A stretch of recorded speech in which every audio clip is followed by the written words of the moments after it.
Hey, what's up, Welcome to Imagination Creation Films, and today it is Friday, June the 28th, 2024, which seems like just, yesterday when we were last talking with each other, but it was 2 weeks. 2 weeks, that's right. 2 weeks because, I left and I went to Colorado, and then I came back. I came back just for you. I was going to do a live stream in the field, but surprisingly, it's kind of hard to get signal in the middle of nowhere in Colorado. How is everyone? Hey there, Luca. Rex says hi. Well, most of his eye says hi, but he's happy everyone is around. It is a wonderful and enjoyable Friday here. We've got lots of things to talk about, to chat about. I knew not doing live streams is killing my channel, isn't it? But when I skip, people just don't like it. And now I'm, when does this start? Let's see, 54 seconds ago. Okay, cool. Stop. No, I don't need to hear me. I just need to see so that I can get all those wonderful people. So, it is a wonderful Friday. We're trying some new things today. We got a few things. I don't know if y'all can see any changes that we're doing. We like to just kind of keep it flexible around here. Let's see, Jacob. Hello, Jacob. Let's go. Ciao, friends. Ciao, Rex. Let the record show that Rex just fell asleep. Got home just in time. Well, see, that's what we do. We do it randomly here. We're supposed to do it every Friday. We want to do it every Friday, but I'm entitled to some nature. We got some really good nature stuff. Some really wild stuff that I never saw before that we happened to catch in the wild. Never even knew it. Aspen trees. Let me spit on that a little bit. Aspen trees, when they seed, they put these little floating seeds in the air. They kind of look like from Avatar, the little that float around. It's kind of like that, but it puts out a bazillion of them. And where we were, the wind brought them all into one area, and so there was this fluffy bed of snow, is what it looked like, but it was all seeds.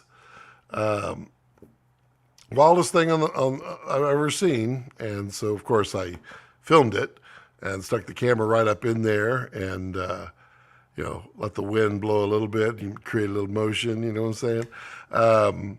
Really kind of putting the Nikon Z8 through its tests, because I'll tell you what, that camera impresses the heck out of me.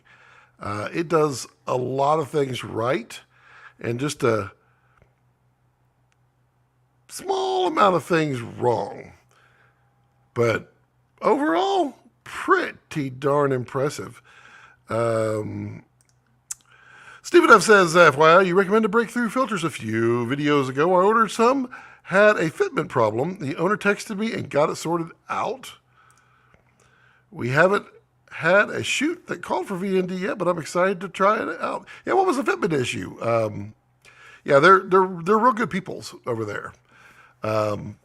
Definitely, the only problem that they have is that the other small company, and so getting communication sometimes is hard. But I'm very glad that they got in touch with you quickly. Hello, Carlos. How are you? And Jacob. Whoa, stoked to see these natures. Yeah, we got the mother load of nature shots. We got elk like crazy, tons and tons of elk. We got moose. Sometimes the moose will just popped out of the middle of nowhere. It's like, hey, I'm a moose, and we're like, we weren't expecting moose right now. We got lots of moose. We got little chipmunks. Got a lot of time lapse. I wanted to try to compare a bunch of different cameras and see what it was. What kind of filter are you using? Well, Carlos, that's an interesting question. It's not a filter. No, it's not a filter. It's not a filter, but what do you think? Do you like? Does it look pleasing? Does it look displeasing? Is it cool, bad, indifferent? Yeah, it's definitely trying some new things. The filter was slightly too large, a few thousandths for the Canon drop-in adapter. That is weird, huh? I wonder if they modified the. Yeah, while I was on the road, I got into a debate with a guy on the Nisi lenses, talking about the breakthrough PL adapter, their Cinema DFM, which was standing right here, and that's where they're. And I tested the lenses, and 3 of the lenses would not fit with the drop-in. And this guy swears up and down that they do, and he shoots a video showing one, and I'm like, okay, I don't know what's different. I have the Cinema DFM. I've worked with Breakthrough for many, many years now.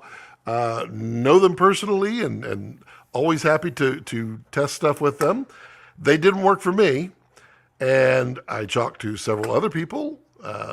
They don't work on their Cinema DFM, so perhaps there was a modification, but I thought that was a little weird that, someone's just arguing with me, telling me that I'm wrong, that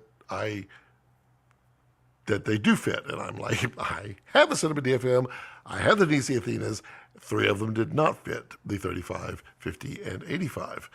And it's because of the focusing adapter. But maybe Cinema DFM, maybe Breakthrough fixed that. I don't know. It's interesting. Bang! Looks misty. I don't know if it's misty. It is kind of, it does have a softness to it at times. But sometimes it does not have a softness. That is kind of like toilet paper when you're on the road. You go in there and you're like, softness would be nice. And they're like, here's some plywood. Carla says, I like it. Like it wants to bloom, but it's more controlled. It is more controlled sometimes. Sometimes it's not. It's Annette, isn't it? No. But Annette Bening is an excellent actress. I really think so. Been using MindNet on my Agenu, 25 to 250 eyes wide shut style. That's a very nice combo. And nets do provide some interesting things. I can make this really interesting. Let's see if I come over here. Where are we at? What can I do to it? Yeah, let's try that. Let's do a little adaptation here. And now we're super funky, aren't we? Oh, we're going funky now. We're going funky. Let's go the other way. Let's see what else we can do.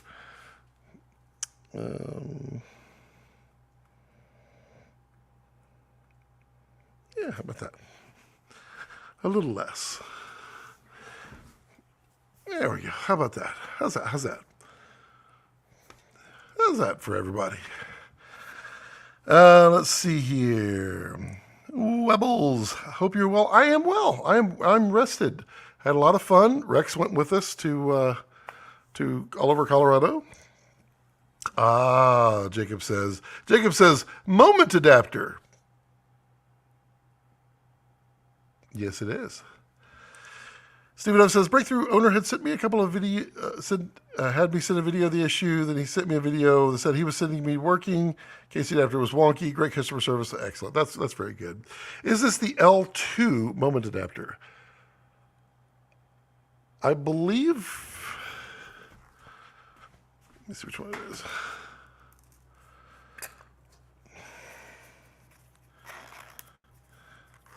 I always get the numbers wrong. It is not L2. It is, let me check. Yeah, it's the L1. It's the Super Baltar lens modification. And I kind of like that one. That was the original one. I literally just got to start playing with them today. They arrived while I was in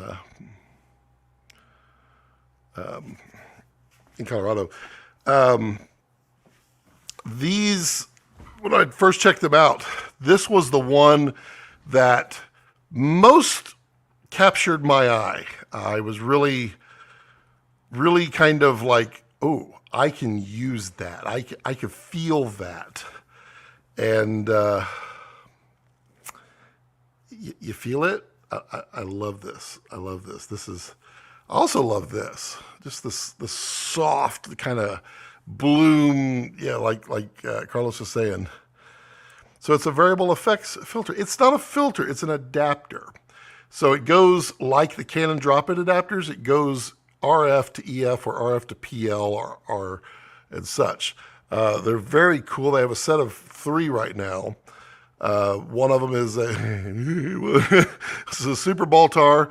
One of them is K35s, and the other is more of a classic anamorphic look without, you would still have to put bars on it, but it definitely does some fun bokeh. And I liked, when I first played with them, and they were way pre-production units, I liked the Baltar and then the anamorphic a lot. The K35 I thought was okay, but it was in a very different environment, and I'm really excited to kind of figure these out and see how good they are. So we'll see. Carlos says, interesting. Yes, indeed. Simon says, hey, Rex. Rex says, L1. Knew it. Lens. Right. Because the L2 is the K35 one. I kind of dig. I think at 10, with this kind of lighting in the background, you can get a little crazy. And it also, if you change the iris, it definitely changes how much effect is here. For it and it. Let's see here. Iris here. So here's a 2.2. Here's a 2.8. You definitely want it to be stronger if you go 2.8, and then 4. It's much different. But you can see it can get very clear. I like the crazy. I like crazy. Crazy is my second middle third name that, I've been eyeing for a while. I have too. I've been waiting to play with these for quite a bit. And I'm very excited to, he's got a little friend looking after him, to check them out. Full review will be coming soon. Ooh, what do we got here? Wow. Because sometimes, wow, that was pressurized. I sealed it up at 10,000 feet, so it definitely had a little, look at that. Float around. Oh, that's something I need to do here. So I need to check on the Instagrams, make sure that nobody has equipment list. Yes, Module 8. Yep. Make sure that everybody's commenting there, that I get them, because sometimes I forget. Hey, Preston, how are you? Let's see, playing with some raw clips from the Z6 III. Looks like the mid-tone details need to be -30. It's over-sharpened. Interesting. I haven't played with that one yet. I'm still working on the Z8. And I got to tell you, the Z8 is pretty hard to improve from there. I mean, the Z6 III is newer, but also lesser resolution, but not that much less.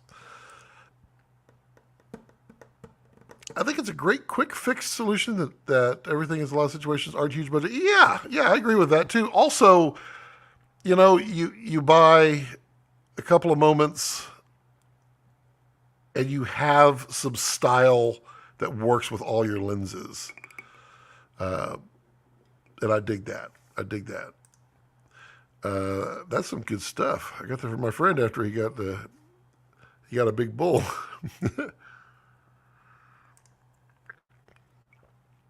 Ooh, yeah. That first one though, that first one was like, woohoo! I love watching elk in the wild. Also, happy to eat it. They are delicious. They, I always find it interesting. Elk have like this, I don't know how to describe it, the hierarchy. And so you've got, it's almost like a harem of females that hang around the big bull.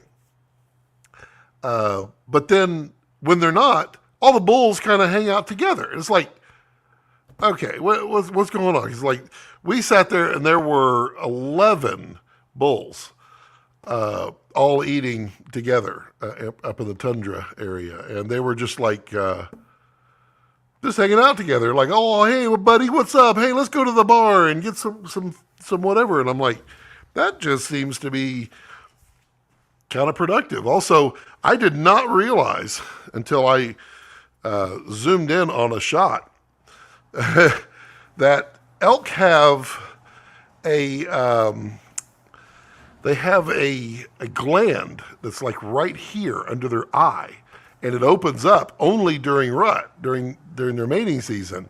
And so when they're like sniffing and everything else, you see this like part of their skin just opens up, and you're like, ugh, what is that? Gross.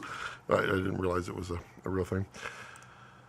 So this solves the problem. Indeed, it does. Eggnog in June. I respect that. This is not the eggnog. This is yum is what this is. Swiss Army Cinema. Just washing dishes and then listening to you. Nothing to see here. That's not true. There's always something to see here. Like this. Let's see what we got here. Ooh. This is a prop called a Romeo. It's a very smoky and peppery prop. Kind of like Scotty Smoky Salt. Indeed. Let's get this going, because this is a kind of what I want to like bring people on and just have some chats and some discussions and just chit chat. All the fun things. Look at that. That looks. Hey, I said look at this. I said look at. Focus is a real problem. This is a very nice construction. It's very nice. So then, let's see here. This slider doesn't work at 10,000 feet. And that depresses me so.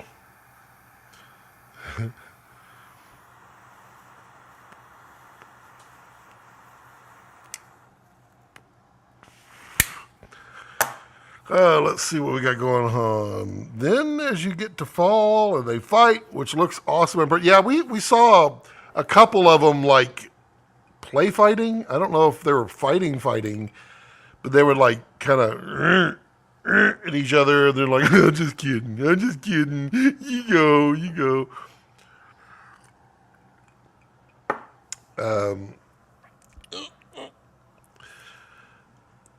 What camera is trying to focus? This is why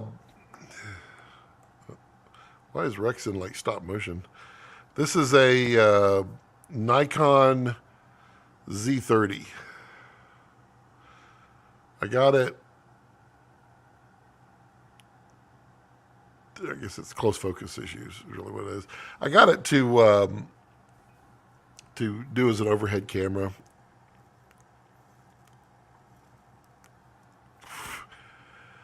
Let's see here. What's up? Hey, how are you, sir, out there in California land? We need to chat, dude. I guess a lot's changed since you were last here.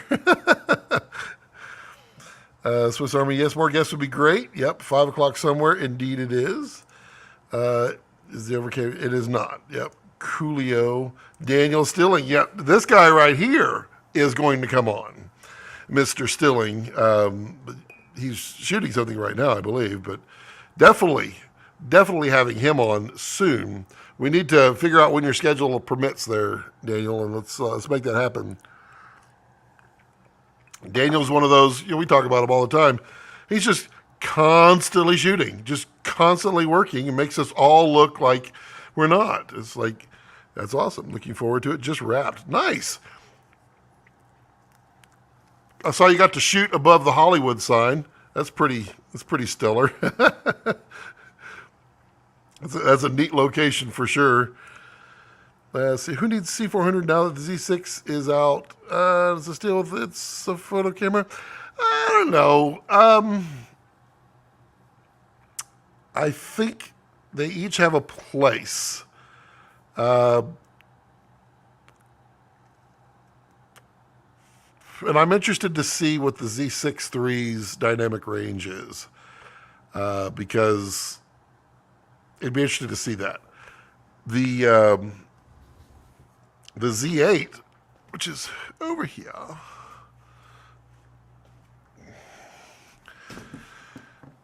Did I just kick the dog?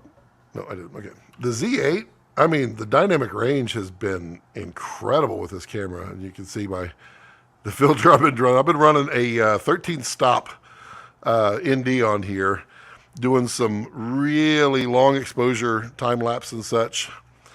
And man, I tell you, it can pull out some detail. It's kind of amazing.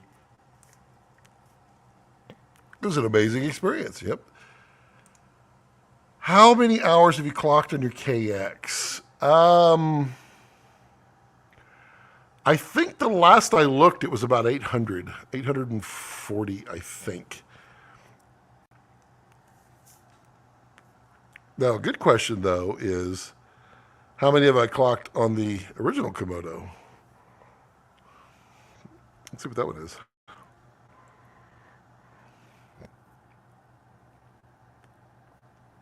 Let's see here. System settings, system status, camera info. Huh. 754 on that one. Interesting. Not as many as I thought. Let's see. Hello, Mr. Pappert. How are you, sir?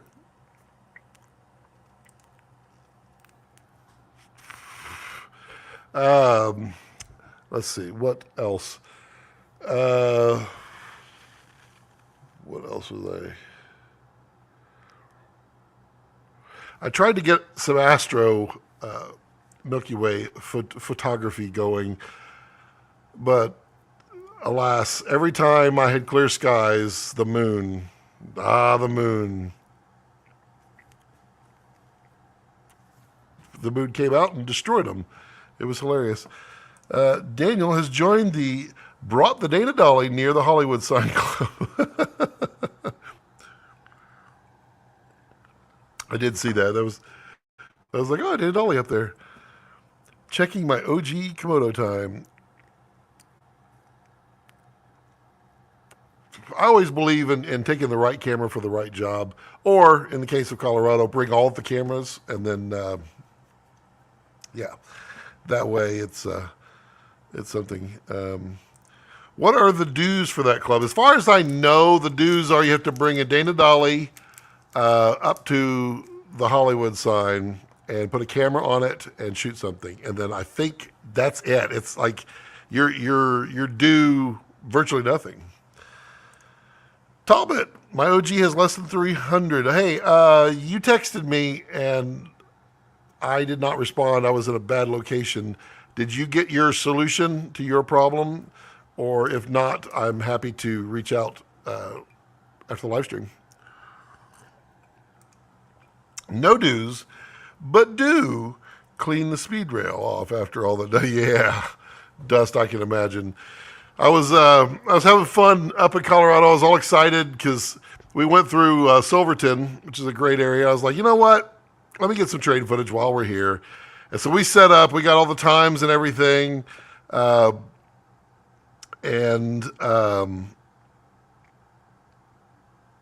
We were waiting, and we were waiting, and we were waiting, and it was like, okay, it's supposed to come through at 11, but it didn't come through because there was a mudslide that we didn't know about. Yep, you're good. You're officially you're official in that club, and I don't know how many people have been up there with a Dana Dolly, but I would imagine a few, but not that many. Got 480 hours on the OG Komodo. Nice, nice.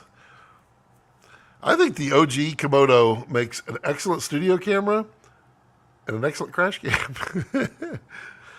Kinda, but I'd still like your take. All right, we'll do. Man, so much dust. Was very windy up there. Wind is bad. We were where were we? Oh, we were in Rocky Mountain National Park, up at like I think it's 11,400 feet, whatever it is at the top, and the wind was just nonstop. I'm like, come on! But there was not any clouds in the sky, so it's like there's literally nothing to film up here. I like when there's elk on the side of the roads, and I like when there are clouds in the sky and you can get thunderstorms and all kinds of good stuff. But no, not when the wind. Not when the wind. Oh, that is. I'd share that one if I can. I don't have a way to share it today, do I? No, my adapter's in there. Dadgummit. It's pretty, I tell you that. Let's see. Happy Friday, Peter O. Yes, happy Friday to you. Travis Weirs, are you in a different time zone or are those windows blacked out? Feels dark and moody. It's not that they're so much blacked out, Travis. It's more that it's virtual night. But it's not that it's virtual night. It's a set, dude. It's usually I have a television behind it giving me a background, but everybody always thinks that I've got the fish tank going on when I have the one background going. So I've been doing black until I do have some video from Colorado that I think will make a very nice background, but we'll see.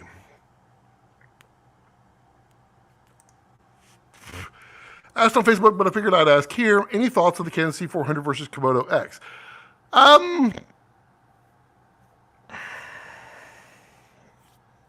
For what purpose there, Peter? Because they're kind of two different cameras. I know it feels like they're similar, but they're not.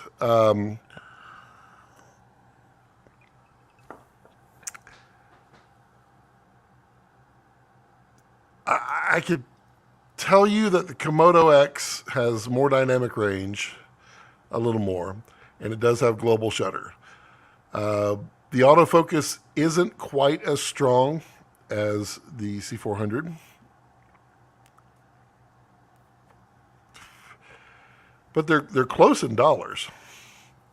I can tell you though, I use Komodo X and V-Raptor in Colorado using autofocus, and except for a few times it would kind of go.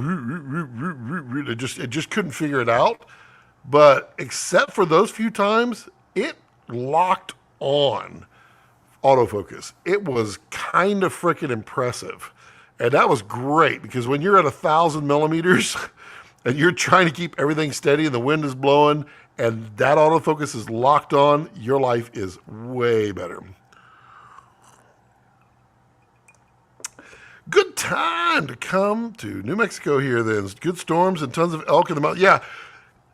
Those of you who those of you who follow me on the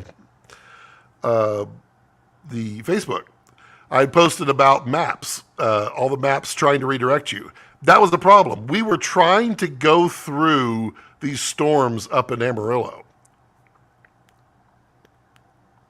because I really wanted to get a little storm chasing and Apple Maps, I mean, every chance it could change my directions on me, sometimes without telling me.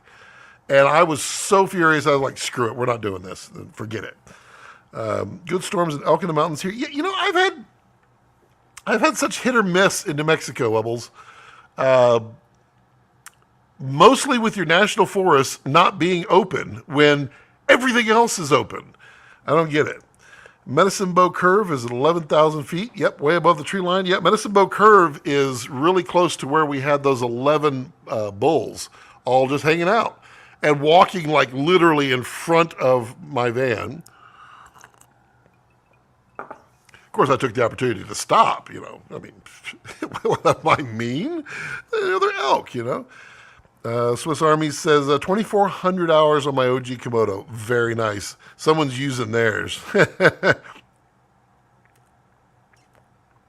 Kurt Wall, hey.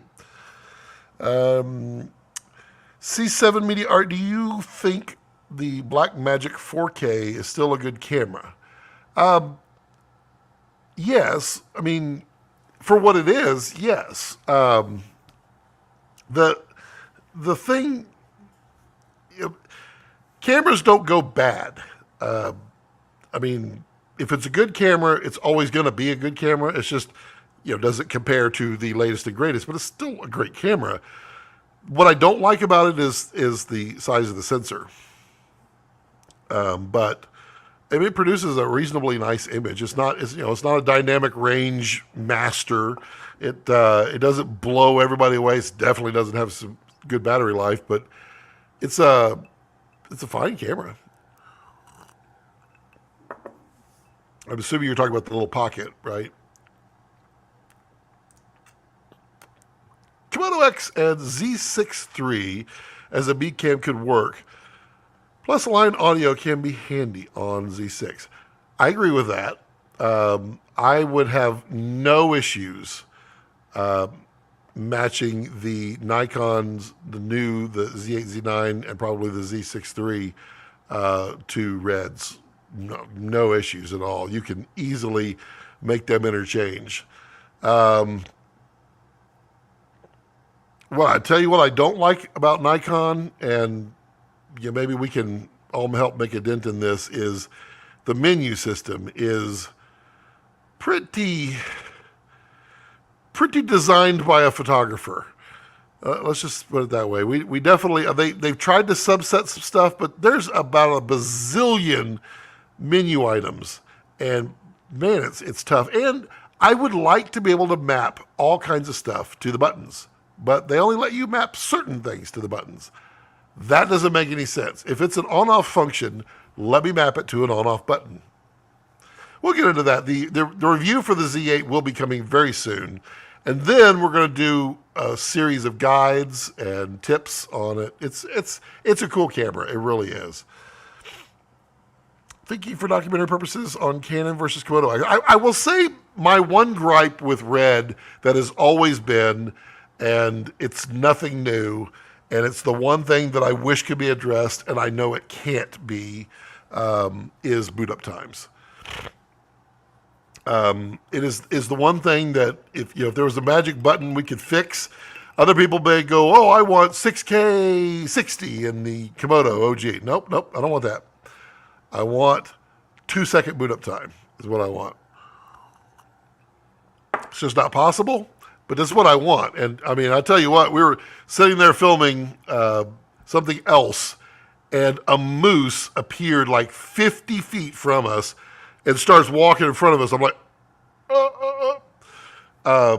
so I run over and power up the Red. I was filming with a different camera, and waiting. And I'm like, come on, boot up. I did get the shot, but yeah. I did see that by Gerald. I counted more than 10. I felt it was a good 12 on his test, but he's got the chart and I don't. He's a smart, nice guy, so I'm not going to doubt him. What lens you recommend buying for the 6K? Which 6K? Which 6K?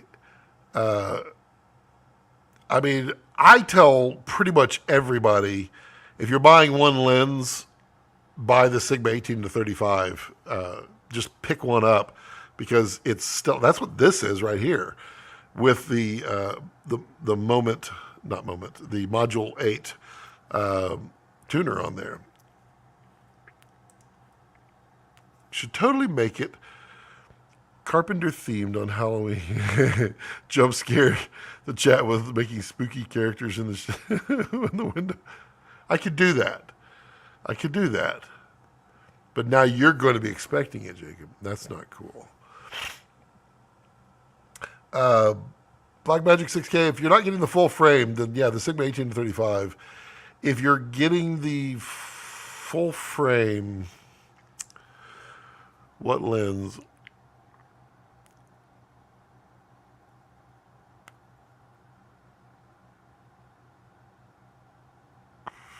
Really, I mean, if you're going for cinema glass, I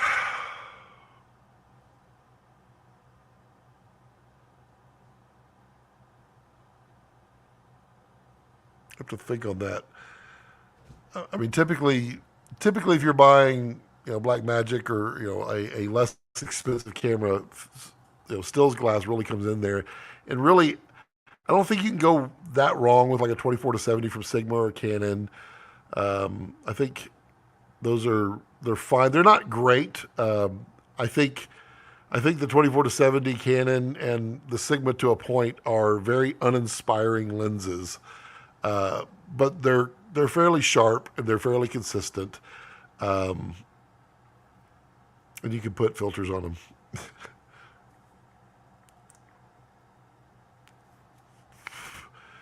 I'm impressed with the KX and Raptor X autofocus. I haven't played with the Raptor X's autofocus more than just a few minutes. I would be interested to see how much better Raptor X is over Komodo X, because I know Raptor has a little more horsepower and Raptor X has a little more horsepower than that. And the horsepower really comes in handy for autofocus. Yeah, the National Forest to close sometimes in fire season. Just had a couple of bad fires. Yeah, I saw that one. A lot of structures never closed the forest though this year. Yeah, we came through one time in like mid-June. There's no snow, nothing. All the national forests around Santa Fe were all closed. Let me in. I'm cheap. C7 Media Art Cinema. What's a good lens? Full frame. Man, a zoom. Let's see here. I'm going over to. Every time I try to come up with something on the top of my head, I always lose thoughts. So I'm going over to Duclos lenses to reinvigorate my brain. No.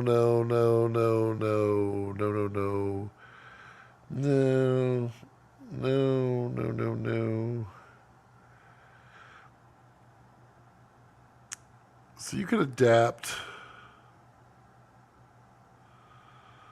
I still think the DZOs, the Catas, I thought the Cata zooms were pretty nice. If you're full frame, I like them. They're a little warm, and they're fairly large, but quite nice. Let's see here. Can we get in what the format is that? No. Phil can answer this. Phil, which Fujinon lens will work? Not those. Those are expensive. Do the MKs, they don't go to EF, do they? They go RF and they go E and micro four thirds. Yeah. What I don't like, I love the Sigma zooms, but the full frame 24 to 35 is like, it's a very slight zoom. It's like, oh, I'm zoomed in, no, I'm zoomed out.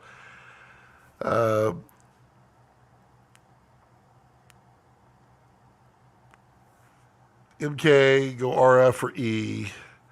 Yeah, but he's talking about Blackmagic 6K, which is EF, if I'm not mistaken.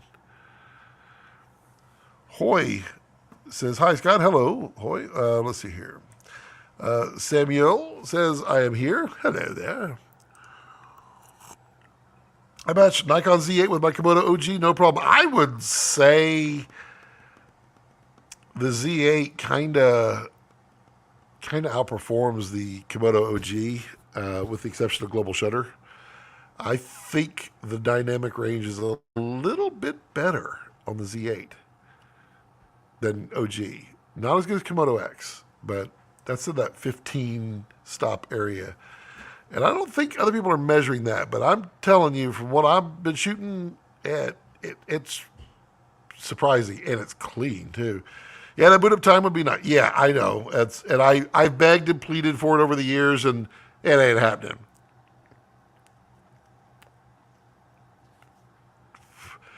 Yeah, Carlos, shark fin does come in handy. Keep the camera running. I need to acquire one. I really do. I I think they are spectacular. I will say I was very pleased when I got these. Boo-boo! The Nano X 150s. Thank you, B&H. Well, I mean, for coming in clutch. These things, woo, lifesavers, especially for V-Raptor. Because V-Raptor pulls some power, and I love them. Plus, look at that. Look how super Baltar-y that 99% is. Let's see here. Is the Z-Raw 12 or 16-bit? It is 12. Or is it? No, it's on Z8 is 14. And on the Z6 III, it's 12. On the Z9, it's 14. It looks really good. 8 to 10-bit it's a no-brainer. 10-bit every day. 10 to 12-bit, you can run into that sometimes, not often, where you really need to push. You go 12, 14, 12 to 16. It's small. It's nice to have it. So I always definitely like 16-bit, and 14-bit, hard to complain. But I mean, above 12-bit, we're just kind of we're pushing we're pushing the furniture around the room in millimeters, just trying to get the little extra out of it we could. And the shark fins are really nice. In-RAW is 12. I thought in-RAW is 14-bit on Z8, Z9. Let's see. Z8 in-RAW bit. Is it 12? In-RAW? I thought it was 14. I guess it's 12. Oh, there you go. We're still in that pushing. I swear it was 14. Maybe they limited it on the Z8, that it was capable of doing it, but that's interesting.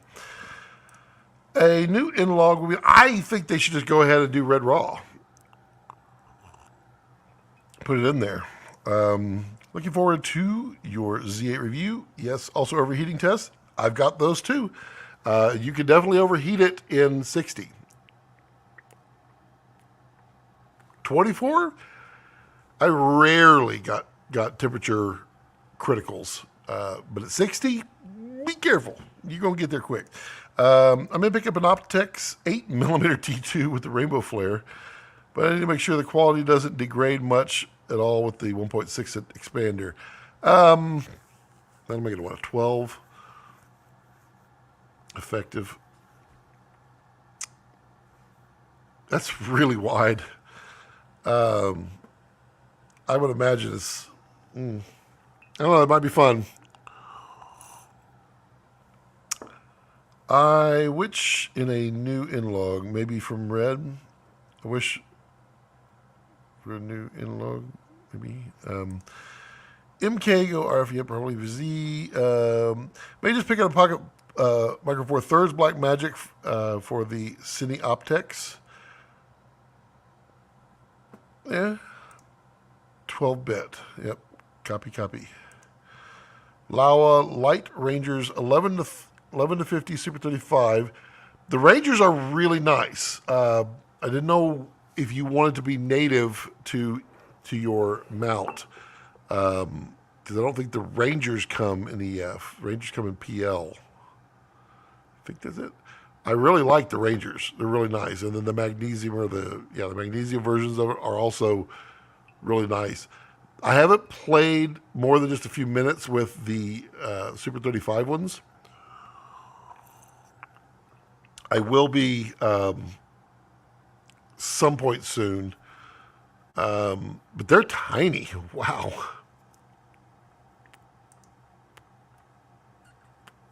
17 to 50. That's the Sigma. That's their APS-C size sensor, right? Or 17 to 50 APS-C lens. I have to agree with you that the Canon 24-7 is kind of uninspiring for video. It's kind of uninspiring completely, but it's not that it's not sharp. It's just that it's not great. It really, uninspiring is the way to go. Favorite PL zoom in that range? I love my Fujinon 1990 Cabrio. I would just, The Laowa Rangers are really nice. I did a full review on them. They have a little bit of CA. They're quite sharp, a little more contrasty than the I felt like they were a very good value, like a really good value. That's definitely something to consider.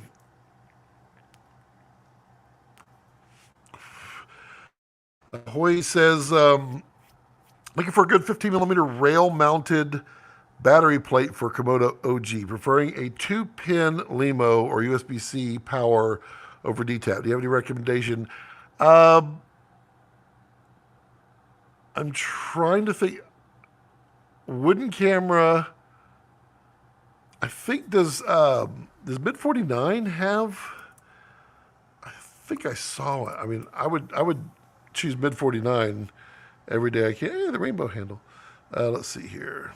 Let's see. We want power. Does Mutiny doesn't have a 15 millimeter version? I don't think.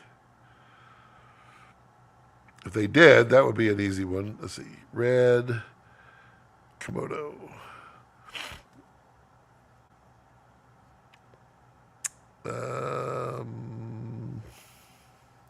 I don't think Mid 49 has a power adapter. Sutton, if you're out there, let's see here. Mutiny. I don't think Mutiny's is 15 millimeter though. Komodo OG. No.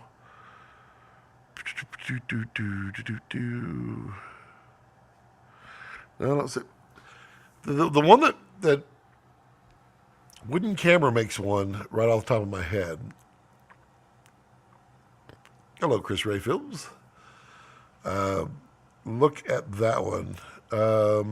I caught a live earlier this week where the question was asked: global shutter overrated, underrated, thoughts? Global shutter is underrated by anybody who doesn't know. The best way I could put it is global shutter is correct. Global shutter is exactly what it's supposed to be. The problem is there are people who have kind of come into the mix and never knew otherwise. They didn't have CCD sensors or film, so they didn't know that rolling shutter doesn't have to exist. To me, except for interviews, like I guess unless the interviewer is going, well, I like to talk a little bit about all kinds of fun things, but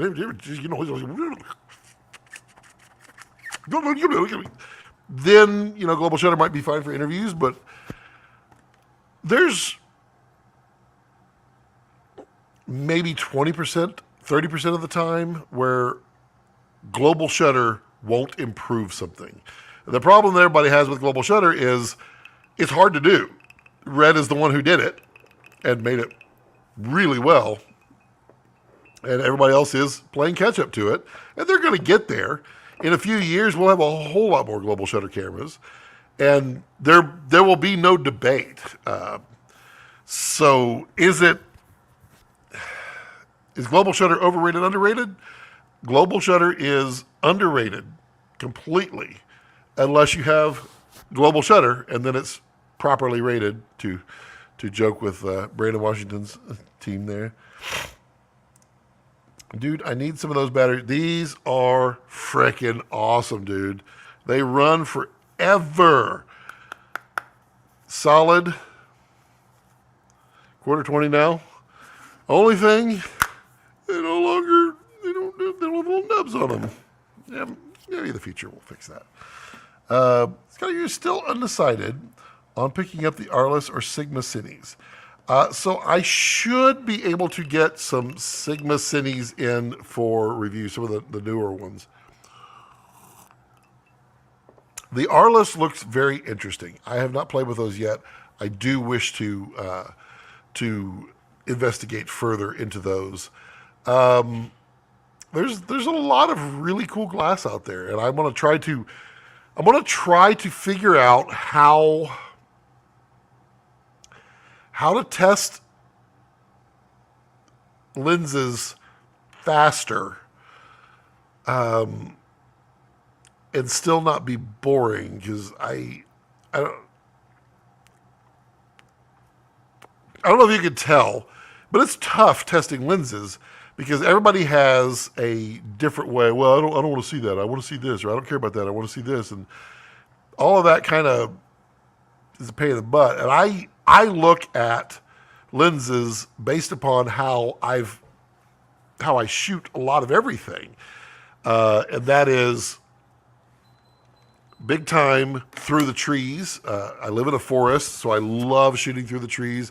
I love the different kinds of leaves and the cedar around here, so I could get all kinds of different bokeh and some CA to show in various situations, and I love doing that. And of course, Rex is my star, so he's got to be at least in there painting on one or two of them.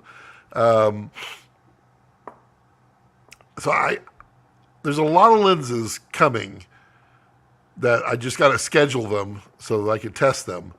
And I want to be able to spit out some videos faster. And I'm gonna not promise. We're gonna spit out more stuff faster. And I've been saying it for a long time, but we're gonna do it. And some things might change, but it's still me and it's still my opinion. But we're just going to see how I can get things done faster, because I can't just run out every day and shoot something and go, hup, these are great. That's not how it works. They literally have to call me into what I want to shoot. Like I already have some ideas for these Module 8s. I already have some ideas because they're just calling to me in special ways. They are pretty. They're pretty wild, but they're pretty. And funk is great. There's some funk here. Funk is great. Sometimes not. Like in photography, raw is 14, but the videos. Okay, that may be where I saw the 14. And most every photography I think is 14, isn't it? It's 12, but it is $500 off. It's true. Wonder how the overheating for Z8 compares to the Z9. If the bigger body can dissipate the heat, or if it doesn't matter. Oh, the Z9 won't overheat. It's not impossible, but it's near impossible. The Z8, I'll give you the numbers. It's a preview numbers here.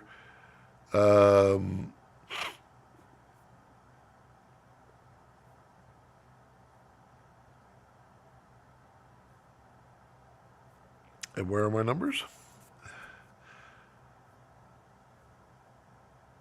Oh, I know where they are. I videoed them with the Osmo Pocket 3. But the numbers were about 22 minutes on the Z8 at 60 frames a second, and it would shut off. Basically, say you got to turn it off or cool down, or nothing's going to happen. At 24 and 30, I ran through an entire 2 terabyte card with no overheating. I had the first and the second warning come up, but the third warning is when it goes red, and then it's basically going to shut off. I never had that happen until I think it was an hour and 45 minutes. That was at about 78 degrees temperature. So my buddy has the Z9, and I know we tried to get that to overheat, and it just wasn't happening. So for sure, the Z9 is way better at dissipating heat, but it depends on what you're doing. If you're doing a 60 FPS outdoor in the sun live event, then the Z9 is going to be way better than the Z8. But I'm not shooting 60 FPS most of the time. I shoot that for certain things, and so in everything that I was doing, like when the aspen tree, all the seeds were everywhere, I was shooting everything in 60, but I wasn't continuously running. So I'd shoot for about 10 seconds and then stop, then shoot for another 10 seconds and then stop. I never got warnings at all. So if you're shooting like that, you're shooting for, you can shoot for several minutes and you might get the first warning, and then you stop recording. It's no longer going to warn you. It's going to cool back down really quickly. So this entire Colorado trip, where I was shooting a lot with the Z8, I didn't have any shutdown issues at all, even at 60. RF, I think. Right. Are the Ranger Light parfocal? I believe they are. The Rangers are parfocal, and I believe the Super 35s are as well. I need to reach back out and get them. At the time, they couldn't get me the middle one. They could only get me the either sides. And I'm like, well, you can get me the middle and one and middle or the other, but you can't get me either side. That doesn't do me any good. What would you use to work with Super 16 lens? You could adopt anything to Super 16. There's a lot of cool old glass for Super 16, but just any glass is going to work just fine for Super 16. Yes, they are parfocal. Yep. And light. Yeah, and they're tiny. That freaking little bitty one is like this big. Allow a 17 to 50 Super 35 RF parfocal. Oh, okay. Gotcha. Okay, I know what you're saying now. Not the Sigma one. I got it. If I get the Kippertai Strata with Indy's PL with the Nisi Athenas, will they work together or they hit the back? Anyone? That's a tough one. My gut tells me they're going to hit. Mine hit. The ones I tested, the 35, 50, and 85 all hit the breakthrough, and they're all spaced about the same distance because that's the level to clear the front of the camera. Mutiny just dropped a photo of their new brass plate. Oh, okay. Well, yeah, he sent it to me, but he didn't respond whether or not I could post it or not. But yeah, that brass plate is looking solid brass. Just wondering if anyone has tested them yet, thinking about getting for the KX.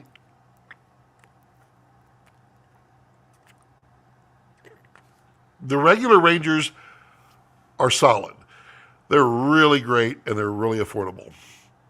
The Super 35s are smaller. I can't imagine that they're going to be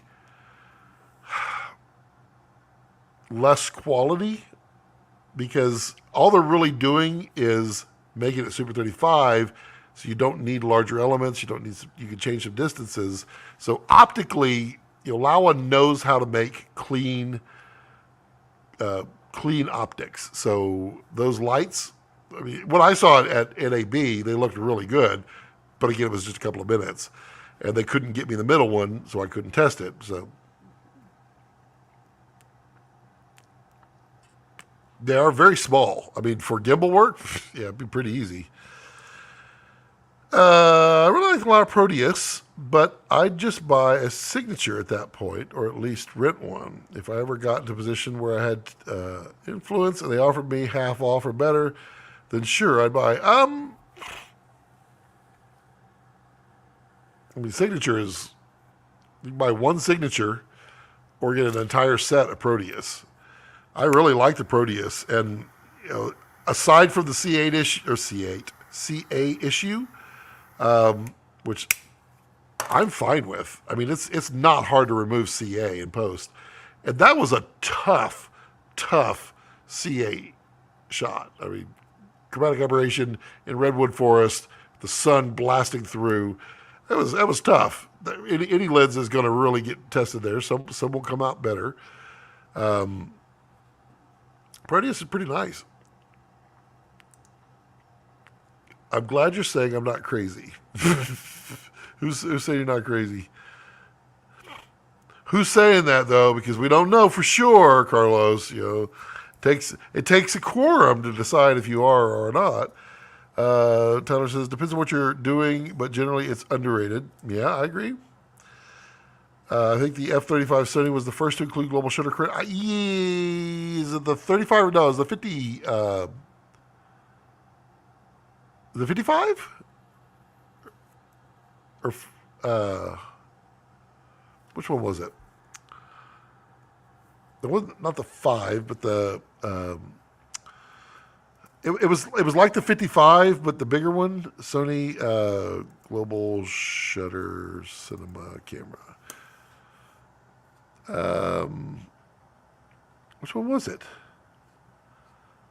It was a big boy. F5? Was it the F? Camera. Why did it? There we go. Because like the 55 was not global shutter, but the other one was, right? Everything is all current. Thanks, Google. That's not what I'm asking. Algorithms suck. I could get you any information rapidly with Alta Vista back in the day with a Boolean search. Algorithms are like, you know what? You don't want to know the history. You're more interested in something now. No, that's not true. I think it was F5. I don't know. Phil is out there. He probably remembers. Global shutter is incredible. Oh my God. Yep. Have you tried to pull still TIFF out of Z8 video files versus RAW? I want to see what's different. I haven't yet, but there are literally some shots that I got that I was like, oh, this will make a really good still.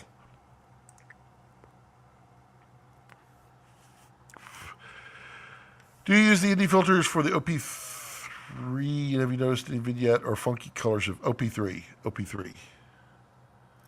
I'm an old man. What is OP3? OP3. Clarify what that is for me, because I'm dumb. I haven't figured out IQ.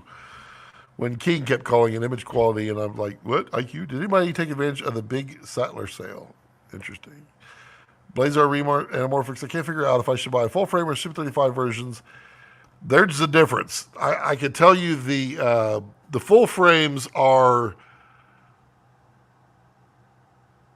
really funky to like a lot.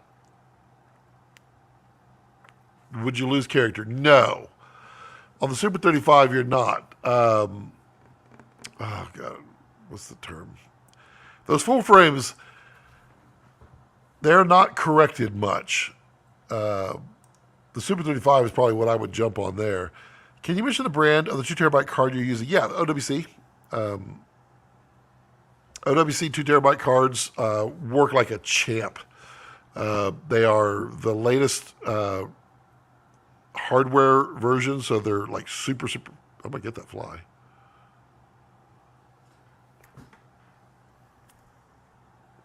Got it. Daniel said the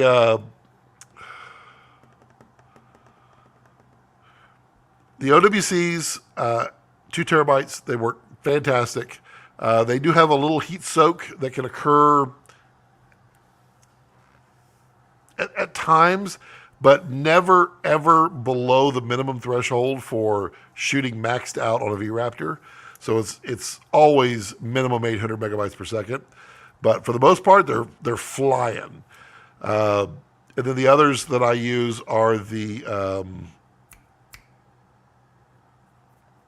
Next Garage, which I just was testing out their new B2 Pros, which are the latest hardware versions, which are super fast. Very fast, very fast.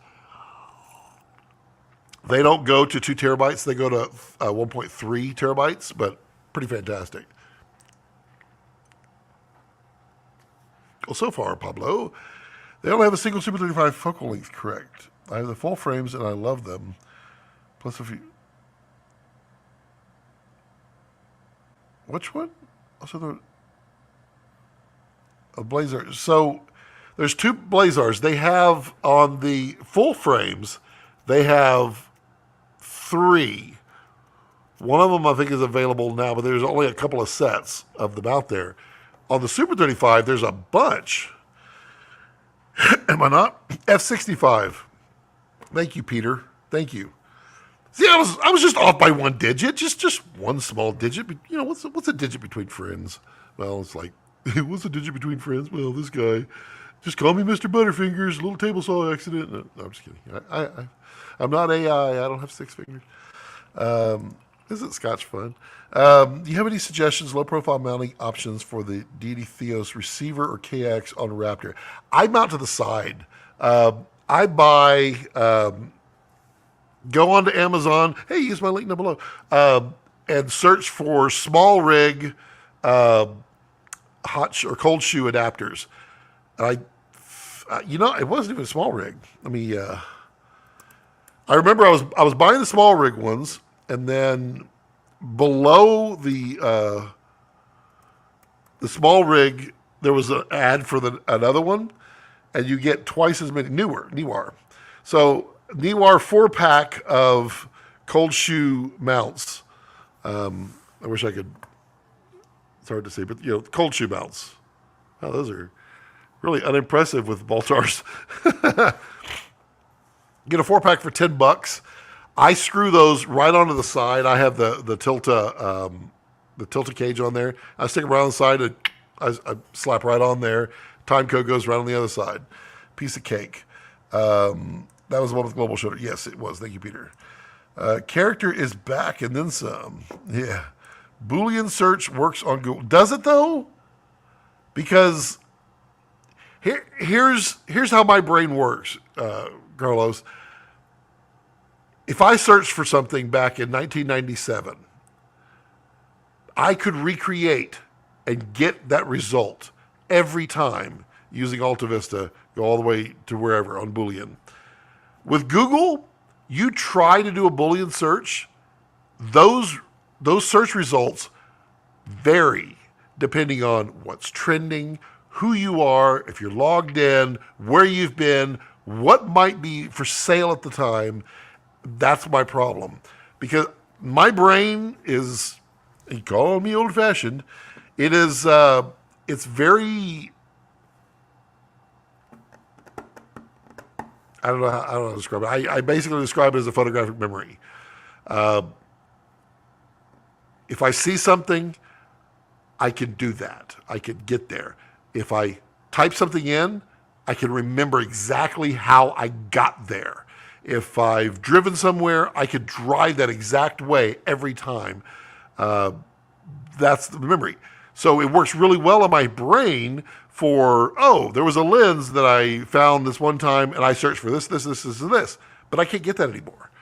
Google does not let me get what I used to get before because they're like, well, what you really mean is this, and this is also on sale, and have you considered these? And by golly, these 7 people are paying for ads.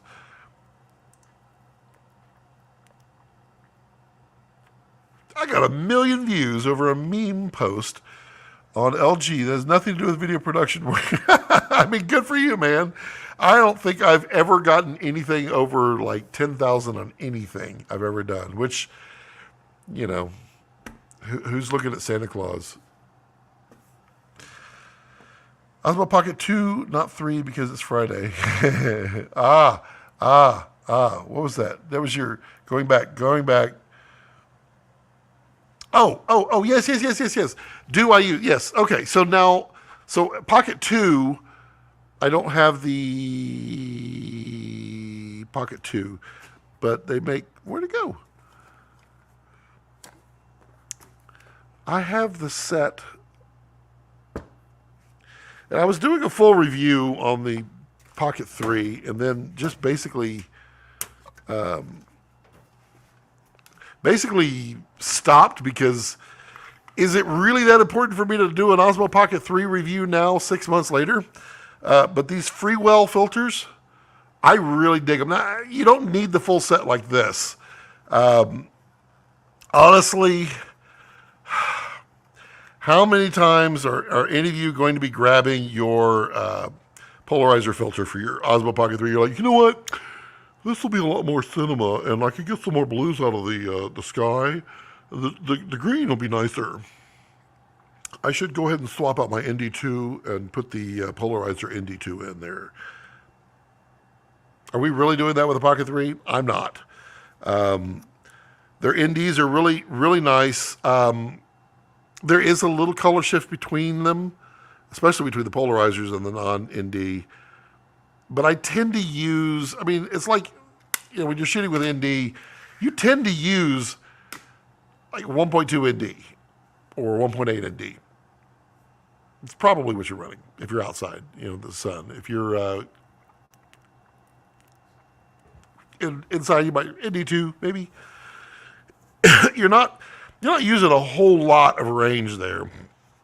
So the color shift is kind of negligible. Their Pro Mist filter is pretty nice. I like them. The set is really nice. If y'all want me to do the full review on the Pocket 3, just say so. I'll do it. It's on my list. I didn't figure anybody cared at this point, and I'm how slow I get. But these Freewells, I think this set is like $130. You can get the set for like $80, I think, without the polarizers. So, yeah. Osmo Pocket 3. Yeah. Thanks for making me feel old, Carlos. Thanks a lot. Meanwhile, everybody else is going, Bullion search? What's that? I'm getting confused by the listing of the B&H for the Remus lenses. The F35 CCD, which meant global shutter. F35. Okay. Well, CCD did not have rolling shutter. Rolling shutter is a CMOS thing only, so if it was CCD, then yeah. The Remus has a 45, 60, and 100 for full frame, plus a 35, 33 coming out. Man, Brandon's all up on this stuff. Man, this caffeinated camera channel must be like really popping, dude. Kidding.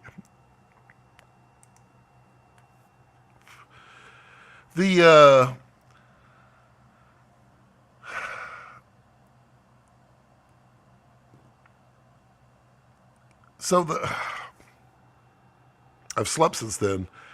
The full frame have a really distorted anamorphic look, like really distorted. The Super 35s were nowhere near as distorted. I personally, not necessarily a fan of the super distortion.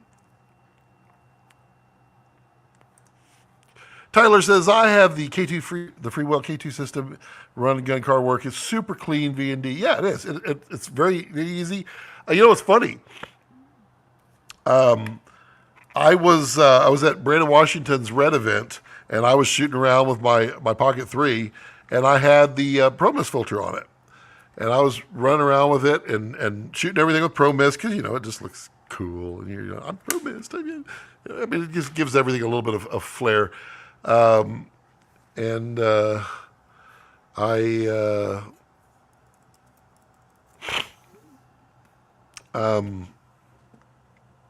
I lost my Pro Mist filter. And I walked around his whole studio that they were at. Couldn't find it. I was like, man, I don't like magnetic filters. I don't like them because you can lose them. And when I was in Colorado, I found the filter. It had gotten into my my old man case, my old man cheaters. Just like, y'all laugh. Y'all be there soon. We'll see about that.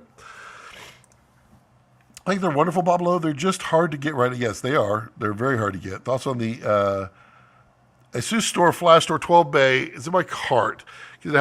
So what I've looked into that quite a bit. It's not that fast. That's a problem. It's 10 gig Ethernet, but you couldn't quite get a full 10 gig out of it, which I thought was interesting.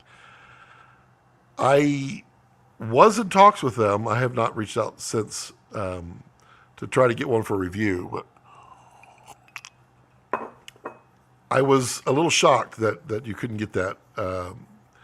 And the 12 bay is definitely the one to get because the other one is really not capable of high speed. Just got a Pocket 3, so yeah. It's a dead channel. No, it's not, dude. Get out there and shoot something. Get out there and shoot something. Hi. What you got? I got a bunch of footage samples with the Remus if you want. Very nice. That's why the Helix Maglocks rock. Best of both worlds, locking and magnetic. And they lock on? Interesting. Have not seen those. I mean, ultimately now, I can't complain about the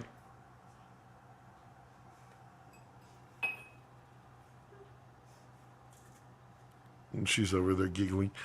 I can't complain about the magnetics because I didn't actually lose the filter. So, I was like, ooh. I got fresh balls. Ooh, that crack. Ooh, that crack. So, yeah. Let's see here. What are we looking for? We are looking for... Man, nobody on the Rumbles. Man, I got 22 followers now. 22 followers on Rumble. Still no comments after I blocked all the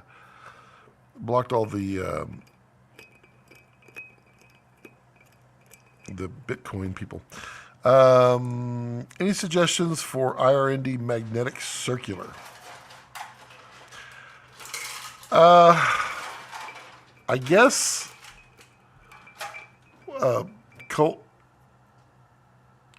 Polapro, I think, are the only ones doing magnetics right now. Breakthrough used to do magnetics, and they were really good, and then they stopped. There's a whole lot to the story, but yeah.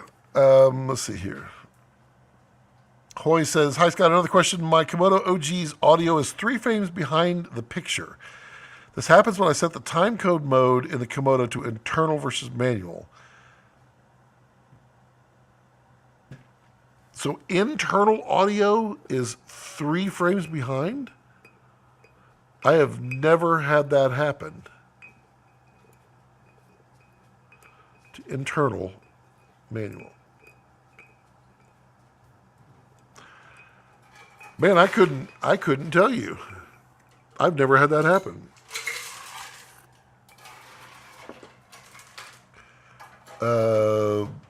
What lenses and cam bodies are you currently using for your YouTube content, not including live stream? My main cam here is almost always Komodo OG. Lenses, I go between the Sigma 18 to 35 and then the Irix 45. I tend to use those a lot. This is 18 to 35, but it has the Module 8 L1.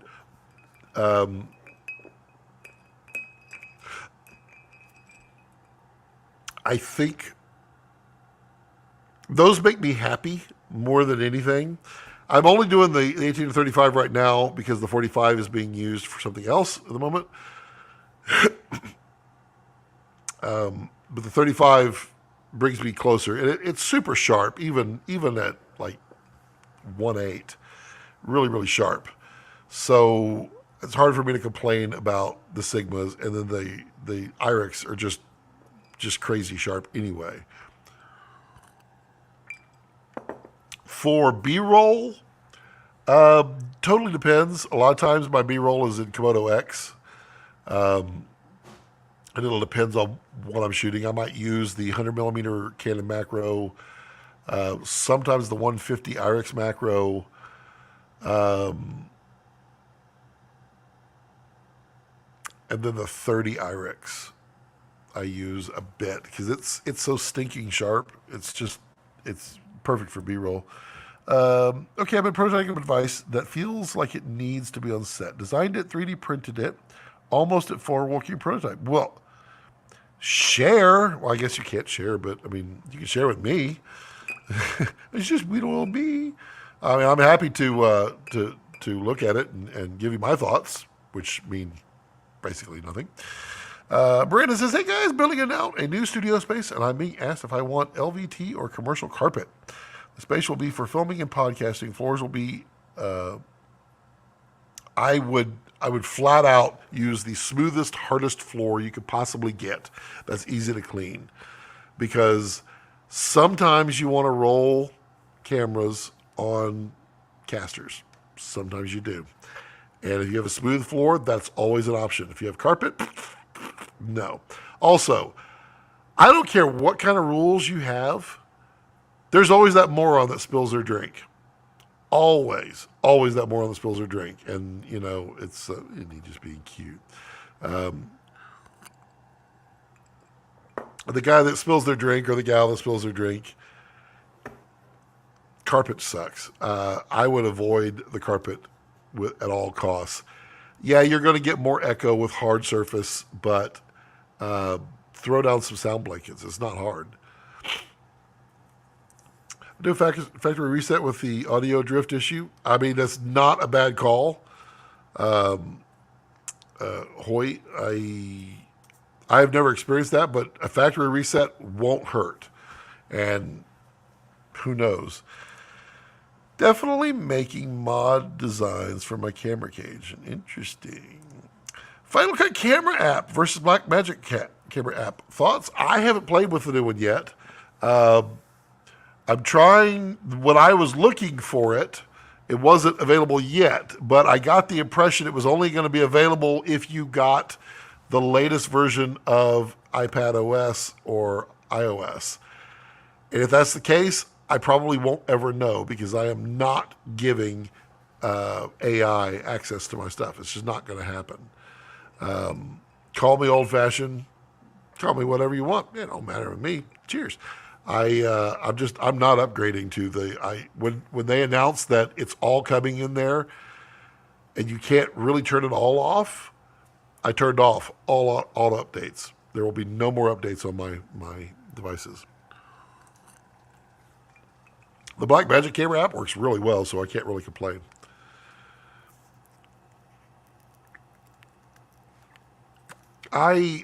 Last thing I smoked, Brandon,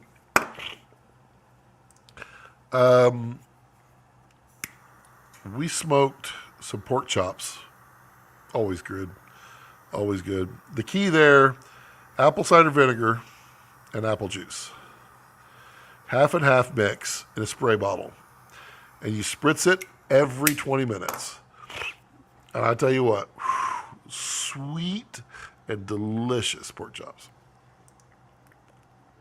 Yeah, I got you. It's not true. Simon says it's not true. What's not true? I'm not fully up to date, and I downloaded. Okay, so it is available elsewhere. Okay, very cool. I will check it out because it wasn't available. It was in beta when I checked, which was a week plus ago, and I've been in Colorado since then. So,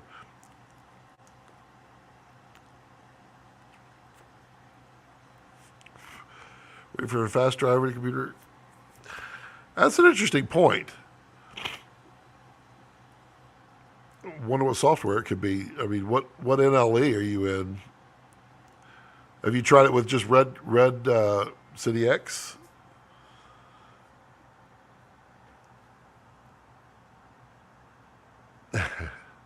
Okay, Simon, I'll go download it. All right, Carlos, I'll have some information for you at some point. I'm sure you've already tested it. I mean, the 18 to 35. There's nothing to hate on that lens. I mean, literally nothing to hate on that lens. The 50 to 100, there's one thing to hate, and that is the focus zoom. You focus a little bit, you're zooming in, and you're like, what? But I mean, absolutely the most versatile two lenses on the planet, in my opinion. They're readily available. You can buy them used. You can buy them new. You can get them in every format, every lens adapter. They're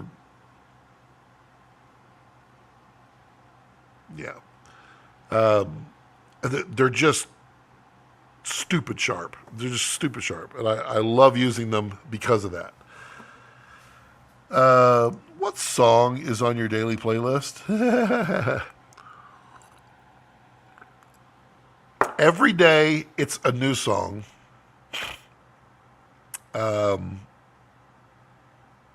it usually plays in my head for 3 days afterwards. But songs that I truly enjoy coming back up over and over again. Let me go to in here. The Velt from Dead Always happy to hear. Somebody that I used to know, love that one. And one song that I used in a B-roll shot on I think it was the Cooks SP3s. It's called "It Really Makes Me Wonder" by Loving Caliber. It's stuck in my brain, and so it's always in my playlist. Little Boo Thing, like me some Little Boo Thing. Anything Beastie Boys is in there. Let's see here. The 38 Special, put some of that in there.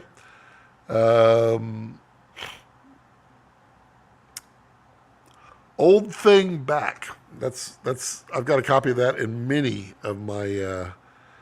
It's a remake with Ja Rule featuring Notorious B.I.G. But it's fun and peppy. And then there's some country in there too. Tom Petty's, lots of Tom Petty. I have like 8 or 9 different playlists that I usually play from, and those songs are in almost all of them. Try Factory Reset, thanks. Yeah, Hoy, Brandon Brandon did it, right? Brandon. Who's in it? Somebody said Factory Reset. I forget now. Or was it Tyler? Somebody else said it. I just relayed it. It was not me. Art, AC/DC, it's a long way to the top if you want to rock and roll. I can't not hear Jack Black time I hear that song, and I do love that song. There's a lot of AC/DC. That's in my my other. Let's see here. Let's go back to. I have playlists called Scott's Film Scores Random. There's like 5,000 film scores in there, and I randomize them because Spotify, I don't care what they say. You take 5,000 songs and there's not a repeat in any of them, and you put it on random, you'll hear the same song like 5 times in a day. It's not possible. Not possible. Okay, Scott's Happy Place. Life is a Highway, always good. Kid Rock, Geronimo, some Spin Doctors, some Sheryl Crow. Got to have a little Justin Timberlake in there. Imagine Dragons, Like One Republic. That's my Scott's Happy Place. And then we have, where's my other... I hate the way it redoes these.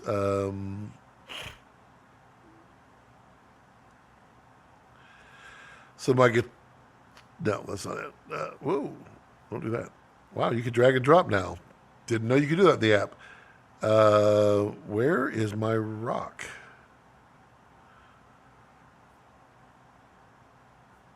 It's 38 special, Eddie Money. Where's my rock?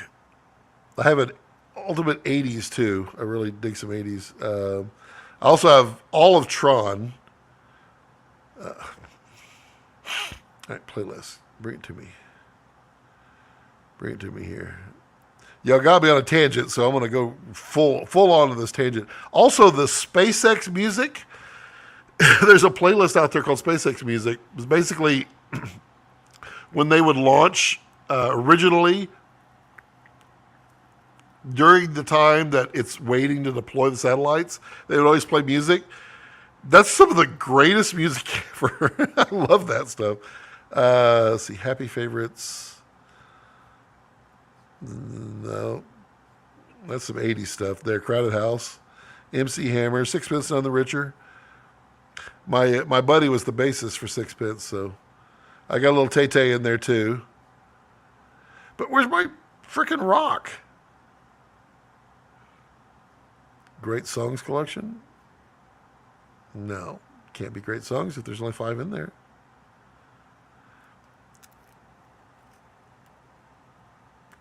Angels and Airwaves is in there. Guitar Rock. Here we go. There we go.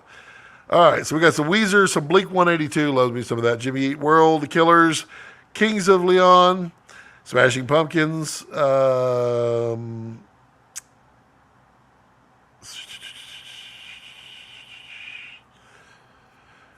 Third Eye Blind, Hoobastank, Fall Out Boy, Sum 41, Eve 6,